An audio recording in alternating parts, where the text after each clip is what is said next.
So I want to talk about this thing called onslaught. Who knows the definition of onslaught? Yeah, I know. Me too. I had to look it up. Let me explain. Oh, it is a fierce attack, an advance, an invasion, a bombardment, and a barrage. Operation Onslaught. You know, I think about my history, and some of you are too young for this, but I was thinking about some significant dates in our country. Did you know that the stock market crash was so significant in 1929 that it took 3 days? That the stock market regressed 80% over a Thursday, a Friday, and a Tuesday. Another significant event in our country's history was December 7th, 1941. Anybody remember that? Right, it's a day that will remain in infamy. Everybody remembers December 7th, 1941. Who remembers 9/11? Significant day in New York when the Twin Towers, when 2 planes crashed into it. I actually thought it was potentially the end of the world at that time, just watching it all fall in front of me on TV. What about November 22nd, 1963? Anybody? Kennedy. Yeah, it's the assassination of John F. Kennedy. Very, very sad day. How about July 20th, 1969? That's right, it was the first walk on the moon, Neil Armstrong. You know what was interesting was that John F. Kennedy had announced that within 5 years, before the end of the decade, that we would walk on the moon. You know, and I remember being a young lad at the time when Neil Armstrong stepped out and onto the moon for the first time. And I remember thinking, anything is possible. I mean, to go beyond our Earth and to be able to step on the moon, it shows the resilience and the strength and the potential of our country. And I'd like, if any, in a small way, that you would relate it to us and what we do. What are we capable of? What are you capable of? What is your team capable of? I think anything is possible. If you look at this slide, this is how small businesses think about how things are going, right?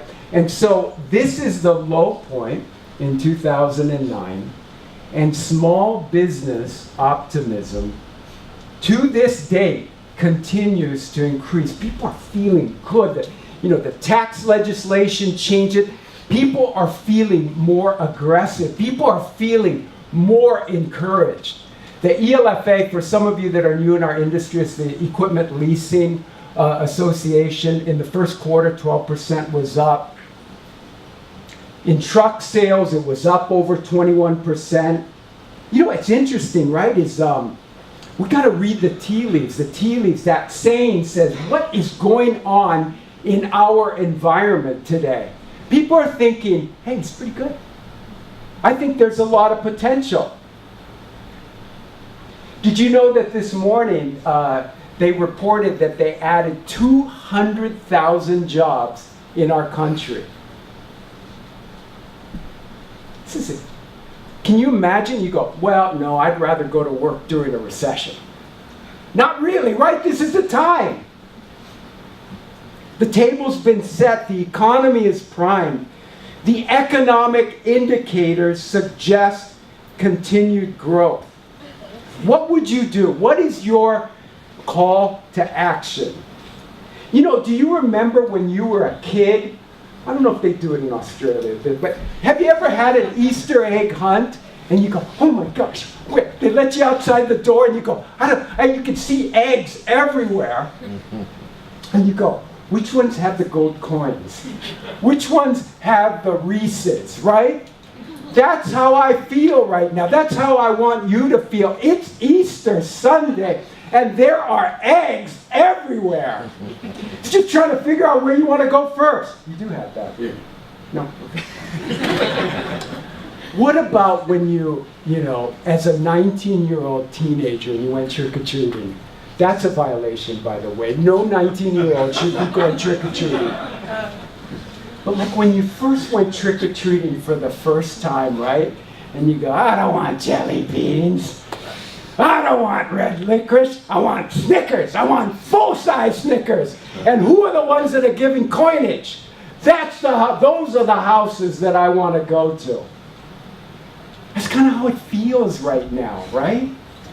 If you were ever going to be successful in equipment financing, this is the platform, this is the company, and the time is now. I'll give you another example. Who's been to the Old Country Buffet? Did you guys see their chocolate fountain? I swear I almost took my shirt off and dived in. But you know what was so difficult? I had a hard time getting in that chocolate fountain because everybody that comes into the Old Country Buffet, they're wearing sweats. They need that added capacity to take on that fountain.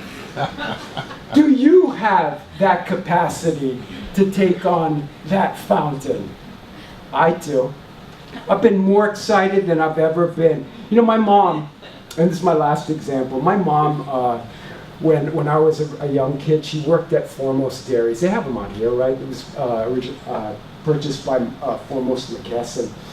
Anyway, that's where she met my dad, too, and they kind of got all, But she worked at a dairy, and you know what they made besides milk? Which I don't like milk, but I love ice cream. And so they would test all the different types of ice cream, Neapolitan and chocolate and vanilla. And so after some sport that my friends and I came, we used to go over to see my mom at work to eat ice cream. And we could just eat as much, because all they do is they take like this barrel of ice cream and they just take a couple spoons to make sure the consistency and the sugar was right. But then me and my friends just went crazy, went gorilla as it relates to ice cream. And that's what I want for you guys to do now. This is the time to have fun. This is the time to bring to fruition what potential that you have. This is the time to take the tools that we possess and take our rightful place. You know, I was just thinking, and I talk to a lot of candidates from time to time, people that work for other companies, and it does give me an opportunity to kind of see how it is behind the curtain. And what I tell them is, this is the end of the story. I tell you what the end of the story is. You're going to have fun. You're going to be more successful than you've been. You're going to have the opportunity to bring to fruition what your career aspirations are. And you're going to make Balboa Capital your last stop. That is what it represents. Now, when I think about it, I think about Rob and Sophia and Todd and Greg and Dave. Many of these people, many of you have been here longer than you've been at any other employer. You know, I think back about Patrick Ontel. He and I worked at 3 different companies, and at one of them we didn't even know each other. But still, he and I are kind of getting into our 11th and 12th year. When I think about our platform and I think about our people, and I got to tell you, I would not want to do it with any other group than all of you. The team is poised. The team is tested. The platform's ready to go. We've already started to break records. I think rather than that, let's make history. Let's make history. Let's go full throttle for the W. we're not really impeded by anything. There aren't that many big obstacles. Yeah, we face frustration from day to day, but not me, you have already proven that we can do it. Let's just take it one step further. Let's make this Operation Onslaught a reality. Okay? You with me? Yeah. Can I hear an amen? Can I have two amens? All right.